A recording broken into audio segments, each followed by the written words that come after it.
Welcome to life and light channel. வணக்கம் நண்பர்களே. நம்முடைய வாழ்க்கையில் எத்தனையோ போராட்டங்கள், ஆனால் அந்த போராட்டங்களுக்கு நடுவில் வேதம் சொல்கிற ரகசியங்கள் நம்ம வாழ்க்கையை எப்படியெல்லாம் மாற்றுகிறது உங்களுக்கு தெரியுமா? பைபிள் வசனங்களின் அடிப்படையில் உருவான வேத வசனங்களின் ஆசீர்வாதமே வெற்றி வாழ்க்கையின் ரகசியம். இந்த தொடரில் முதல் எபிசோட் இது. இன்னைக்கு நம்ம பார்க்க போகிற ஒரு சின்ன செயல் ஒரு மனுஷனோட தலையெழுத்தையே எப்படி மாத்துச்சுன்னு பாருங்க. இதோ நீதிமொழிகள் 19:17 சொல்லும் ஒரு ஆச்சரியமான உண்மை. நண்பர்களே, நம்மிடமே பற்றாக்குறை இருக்கும்போது மற்றவர்களுக்கு கொடுப்பது என்பது ஒரு பெரிய சவால். ஆனால் நாம் கொடுக்கும்போது தேவன் எப்படி பலன் அளிக்கிறார் என்று நீங்கள் எப்போதாவது யோசித்திருக்கிறீர்களா? நீதிமொழிகள் 19:17 சொல்லும் ஒரு உன்னத ரகசியத்தை விளக்கும் ஒரு உண்மை சம்பவம் இதோ. கையிலே இருக்கும் கடைசி ரூபாய் 100 மட்டுமே. சொந்த குடும்பத்தின் பசிக்கு அது போதாது. இந்நிலையில் அந்த பணத்தை ஒரு அந்நியருக்கு தாரை வார்த்தால் என்ன நடக்கும்? அது இழப்பா அல்லது ஆசீர்வாதமா? வாருங்கள், மணியின் கதையை தொடர்ந்து பார்ப்போம். மணி ஒரு நடுத்தர வர்க்கத்து மனுஷன். பகல் முழுக்க உழைச்சிட்டு களைப்போட வீட்டுக்கு திருப்பிட்டு இருக்கான். ஆனா அவனோட முகத்துல வேலையை முடிச்சு ஒரு நிம்மதியே இல்லை. ஒரு பெரிய கவலை தான் இருக்கு. அவன் மெதுவா தன் பாக்கெட்டை தடவி பார்க்கிறான்.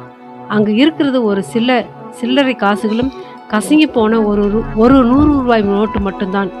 இதை வச்சுக்கிட்டு எப்படி இன்னைக்கு குடும்பத்தை ஓட்ட போகிறோம் என்கிற கேள்வி அந்த மங்கலான தெருவிளக்கை விட அதிகமாக அவன் மனசை இருட்டிக்கிட்டு இருக்கு. சுத்தி இருக்கிற இந்த உலகமே வேகமா ஓடிட்டு இருக்கு. ஆனா மணியோட கால்கள் மட்டும் அந்த இடத்துல திகைச்சு நிக்குது. தன் கவலையே சுமந்துட்டு நடந்த மணியோட பார்வையில் ஒரு உருவம் படுது. அங்க அந்த தெருவோரத்துல பசியால் உடல் நடுங்கி ஒரு முதியவர் சோர்ந்து போய் அமர்ந்திருக்கார்.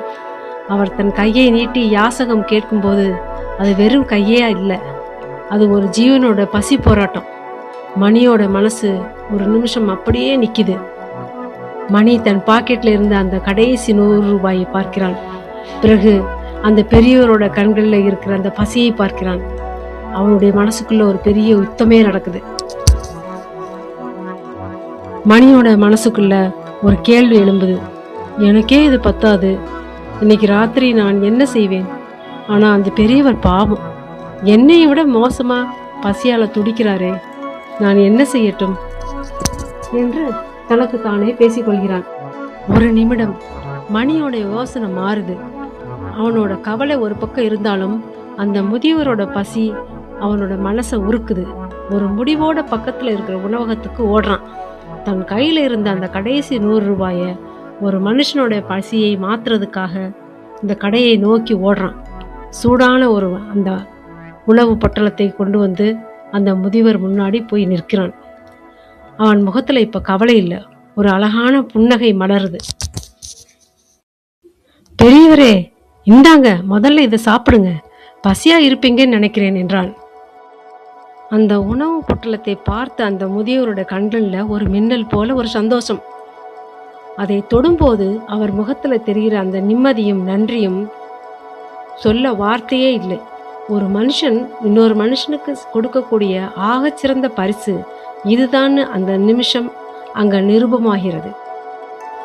மணி அந்த முதியவருக்கு காசு கொடுத்திருந்தா கூட அவரால் அந்த முதியவரால் கடைக்கு சென்று உணவை வாங்க முடிஞ்சிருக்காது. ஆனால் கரெக்டாக அதை குறிப்பறிந்து மணி இந்த உணவு பொட்டலத்தையோடு கொண்டு வந்து அவர் கையில் கொடுக்கிறார். அதுதான் ஆகச்சிறந்த ஒரு உதவி. அவருடைய இயலாமை நன்கு உணர்ந்த அந்த மணி தற்போது மிகுந்த சந்தோஷப்படுகிறான். மணியின் இந்த செயல் ஒரு சாதாரண உதவி அல்ல, அது ஒருவரின் அடிப்படை தேவையை உணர்ந்து செய்த மிகப்பெரிய தர்மம். பணமாக கொடுத்தால் அது வேறு யாருக்காவது செலவாகலாம், ஆனால் உணவாக கொடுப்பது அந்த பசியை ஆற்றி அந்த உயிரை காக்கிறது. மணி தன் கையில் இருந்த பணத்தை அப்படியே முதியவரிடம் நீட்டவில்லை. அந்த பணத்தை ஒருவேளை உணவாக மாற்றி அந்த முதியவரின் பசியை தீர்க்கிறான். ஏழைக்கு உணவளிப்பது என்பது இறைவனுக்கே செய்கிற பெரிய தொண்டாகும். அந்த அன்புதான் மணியின் வாழ்க்கையில் பெரிய ஆசீர்வாதத்தை கொண்டு வந்தது. நீங்களும் ஒருவருக்கு உணவளித்து அந்த புன்னகையையும் அதனுடைய ஆசீர்வாதத்தையும் பெற்றுக்கொள்ளுங்கள். தன்கிட்ட இருந்த கடைசி பணத்தையும் மத்தவங்களுக்காக கொடுத்துவிட்டு மணி ஒரு திருப்தியோட வீட்டுக்குள்ள நுழையிறான். ஆனா அந்த நிமிஷம் அவனுக்கு ஒரு பெரிய ஆச்சரியம் காத்துட்டு இருந்தது. திடீர்னு அவனோட போன்ல ஒரு மெசேஜ், டிங்ன்ற ஒரு சத்தம் மணியோட கவனத்தை திருப்புது. மெதுவா போனை எடுத்து பார்த்த அவனுக்கு பெரிய ஆச்சரியம் காத்திருந்தது. அவன் நீண்ட நாட்களாக எதிர்பார்த்துக்கிட்டே இருந்த பழைய அலுவலகத்தின் மூலமாக கிடைக்க வேண்டிய போனஸ் பணமும் மற்றும் PF பணமும் அவன் வங்கி கணக்கில் ஏறி இருந்தது. ஒரு 100 ரூபாயை கொடுத்த அவனோட கரங்களுக்கு தேவன் பல ஆயிரங்களை திருப்பி கொடுத்திருந்தார். அப்போது மணி, அட, இந்த பணத்தை நான் எவ்வளவு நாளா எதிர்பார்த்துட்டு இருந்தேன், இன்னைக்கு வந்திருக்கே, ஆச்சரியமா இருக்கு. நான் கொடுத்தது ஒரு முதியோரோட பசியை போக்குவதற்கு ஒரு 100 ரூபாய் மட்டும்தான். ஆனா தேவன் அதை எனக்கு பன்மடங்கா திருப்பி கொடுத்துட்டாரே. வேதம் சொல்வது எவ்வளவு பெரிய உண்மை. ஏழைக்கு இறங்குகிறவன் கர்த்தருக்கு கடன் கொடுக்கிறான். அவன் செய்த நன்மைக்காக அவர் அவனுக்கு பலன் அளிப்பார்.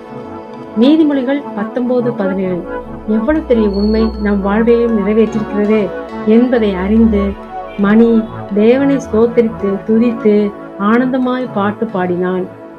நண்பர்களே, மணியோட வாழ்க்கையில நடந்த இந்த ஒரு சிறு விஷயம் நமக்கு ஒரு பெரிய பாடத்தை சொல்லுது. நாம மற்றவங்களுக்கு செய்யற உதவி வீண் போகாது. ஏன்னா நாம ஒரு ஏழைக்கு இறங்கும் போது அது சாட்சாத் அந்த தேவனுக்கே கொடுக்கிற ஒரு கடனா மாறுது. நம்ம கிட்ட அதிகமா இருக்கும்போது கொடுக்கறது பெருசு இல்ல. நமக்கே பற்றாக்குறை இருக்கும்போது இன்னொருத்தரோட பசியை புரிஞ்சுக்கிட்டு கொடுக்கறது, அந்த மனசுதான் உண்மையான அன்பு. இந்த அன்புக்கு தேவன் என்றைக்குமே ஒரு நல்ல பலனை தருவார். மணி செஞ்ச நன்மைக்கு அவர் பலன் கொடுத்தது போல நீங்களும் உங்கள் வாழ்க்கையில் நன்மைகளை செய்யும் போது, உங்களுக்கு இக்கட்டான சூழ்நிலையிலும் கூட நீங்கள் நன்மைகளை செய்யும் போது தேவன் சரியான நேரத்துல உங்களுக்கு அதிகமான பலனை தருவார் என்பது அதிக நிச்சயம். நாம் இப்போ ஜெபிக்கலாம். அன்பின் பரலோக தகப்பனே, இந்த நல்ல நேரத்திற்காய் சோத்திரம்.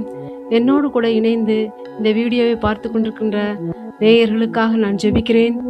அப்பா தகப்பனே, நீங்க நீதிமொழிகள் 19:17 ஏழைக்கு இறங்குகிறவன் கர்த்தருக்கு கடன் கொடுக்கிறான், அவன் கொடுத்ததை அவர் திரும்ப கொடுப்பார் என்ற ஒரு வசனத்தின் மூலமாக ஆண்டவரே, நாங்கள் இந்த மகத்தான காரியங்களை ஆண்டவரே இந்த கதையின் மூலமாக அறிந்து கொண்டோம்.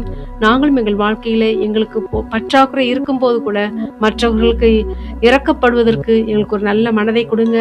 ஆண்டவரே தகப்பனே, உங்களிடத்திலிருந்து ஆசீர்வாதத்தை பெற்றுக்கொள்வதற்கு ஆண்டவரே எங்களை தகுதிப்படுத்துங்க ராஜா. எல்லாவற்றையும் உடைய கரங்களில் ஒப்புக் கொடுக்கிறோம். எல்லா துதிகன மகிமையா உமக்கு செலுத்தி ரட்சகர் மீட்பும் ராஜருமான இயேசுவின் வல்லமை மிக்க நாமத்தில் ஜெபிக்கிறோம் ஜீவனுள்ள நல்ல பிதாவே, ஆமேன். இந்த கதை உங்களுக்கு பிடிச்சிருந்தா லைக் பண்ணுங்க, ஷேர் பண்ணுங்க, சப்ஸ்கிரைப் பண்ணுங்க. உங்கள் வாழ்க்கையிலும் இது போல ஏதாவது அதிசயங்கள் நடந்திருக்கா? அதை மறக்காம கீழே கமெண்ட் பாக்ஸ்ல சொல்லுங்க. வேத வசனங்களின் ஆசீர்வாதமே வெற்றி வாழ்க்கையின் ரகசியம் என்ற இந்த தொடரோட அடுத்த எபிசோட்ல இன்னும் ஒரு அழகான கதையோட உங்களை சந்திக்கிறேன்.